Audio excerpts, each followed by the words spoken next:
When we were together last week, we started playing with Google Sheets, and I want to just do a quick review video on that and take care of those of you who might have been absent or those who just want to hear it again. Here's where we ended up in classes, roughly about here. We had made a data table using columns A and column B, right? That's the A and B here. We had entered in row 1 some titles for our columns, candy and votes. And then in rows 2, 3, 4, 5, and 6, we had entered in some names of candy and some numbers, as in how many students thought that was going to be their favorite candy out of this selection. And then we had created a chart, and we had begun playing with customizing the chart, changing colors and things like that. So I'm going to begin again for those of you who might not have been here. Those of you who have this, you'll be able to fast forward to the end of the video. So I'm just going to go ahead and start from scratch. We had talked about typing in drive.google.com as a way to get started. And that brought us to this screen. We have our new button up here, so we tapped that. And we chose a Google Sheet, the green one.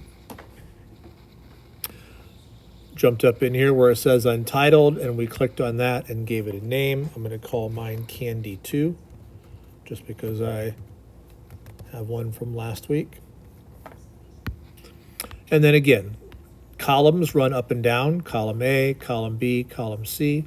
Rows run left to right. That's row 3, row 13, row 17. And every individual cell has its own address. This would be cell B6 because it's in column B and row 6, and it shows B6 right here. In cell A1, we typed the word candy or candy type or candy name, anything like that, completely up to you. And then in column B, cell 1 or B1, we wrote votes. Then we named some candies. We just took some suggestions from the crowd on this. So I'll go Twix and Snickers and gummy clusters and nerds and another candy with a long name. I just made something up there. But I did that one on purpose because I wanted you to see what happens when a word or a phrase is too long for the column. All right, so we want to make column A wider. I can't touch my screen for this. I have to use the trackpad on my or below my keyboard. So I'm going to put my finger on that rectangular keypad or trackpad.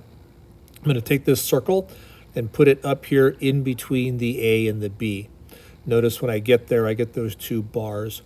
If I tap twice, the column gets wider so that it fits.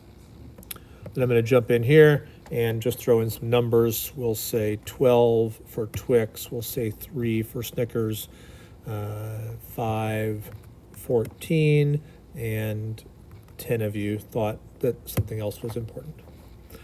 This is my data table. I'm going to click on any one of those cells. I'm definitely not going to click out here. Okay, I need to be on a cell that has some information. I go to Insert, and I drop down to Chart. That creates this chart. I can drag it a little bit so I can see my numbers and my chart at the same time. And it opens up this chart editor. If the chart editor ever closes, it's because you probably clicked off of your chart. Tapping your chart one time does not open it. Tapping your chart twice does open it. We have our setup menu and we have our customize menu. The setup menu does let me change different kinds of charts. We'll talk about that at a different time. Right now we're going to stay in customize. I'm going to begin by looking in this fourth one down called chart and axis titles, because I think titles probably the most important thing. And we're going to pick the chart title. Votes is not a good title. We need to do something that says exactly what we voted on and who did the voting. And what we had said was that these were the favorite Halloween candy for, and then depends if you're a gator or a wildcat, right? So either red 3 gators or white 3 wildcats. And then we're going to hit enter to kind of lock that in. If we scroll a little bit down, we see some other options here for our title. We can make it bold if we want to. We can make it centered if we want to.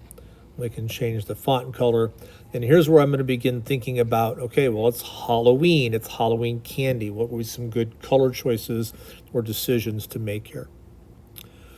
I'm also then going to want to change the color of these pieces of the graph. I'm going to do that by going to the pie slice section. I'm still in customize, so I go to pie slice. Twix, I don't think of blue when I think of Twix. I'm not going to be too picky on this, but pick a color that makes sense for you for each of these candies. All right.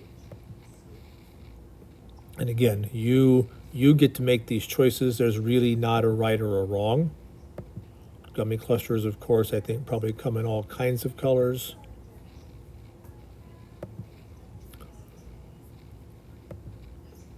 Nerds also, lots of colors, of course. And since I did another candy, I can pick anything I want here. Okay, so I made those choices. Let's poke around in here. Under chart style, right, we can begin playing here. Background color for the chart. Again, it's Halloween. Maybe I want to, what's that look like? It's not bad. I'm a little concerned about the color of my text, but I'm guessing I can fix that in a little bit. But maybe I don't want to go quite that dark. Maybe I want to go more of a dark orangey brown. I can change the border color if I want to. I can have no color at all, or I can begin playing with that. I can try to maximize it. Probably not a good idea. I can make it 3D. That's okay if I like that. I'm all right with that. There are some font options here. Let you decide on that. So that's chart style. Spend a few minutes there. Under pie chart, I'm going to suggest you don't do a whole lot here on the donut hole. There's no this is not a donut chart, but you might want to play with the slice labels. So if I can put the label on there, I can put the value on there, the percentage, or value and percentage. I think since we already have these lines that have the name of the candy and the percentage, what makes sense here is either none or value. So I'm going to suggest you put value there. And again, I've got some font options and I have some color options here. That's probably not a good color option there because that made it disappear. So I'm just going to go with auto and let it decide. So that's pie chart. We already poked in pie slice. This one doesn't have any axes, so there's no X or Y axis. But let's take a look at the legend. Position right now is auto, but I can choose top. I can choose, whoops, sorry. So again, under legend, I could choose the left side. Notice what this did is it took away those lines pointing to the individual pie slices and it organized them in a legend. So I don't really care either way, however you want to do it. So labeled is what we had. If you want to leave it at labeled, that's fine. If you want to put your own legend in, I'm okay with that also. And again, you've got some font options here, some text colors, whatever you choose, just be careful. Okay. Those are the basics. I'll just add this one more thing here. Under background color, under chart style, if you wanted to, you could jump into custom. And you could do more colors there, but I'm not sure you need to. You're probably okay. All right, I'm going to close the chart editor. I'm going to make sure I can see my graph and my data table. This is what I'm going to turn in. So I'm going to take a picture of this. and use the assignment link in Canvas. Please go ahead and I would say don't crop it, because I'm going to want to see that you've got your title up here. I shouldn't say untitled, and I can see who you are up here, and I can see the information that you created. Okay, thank you.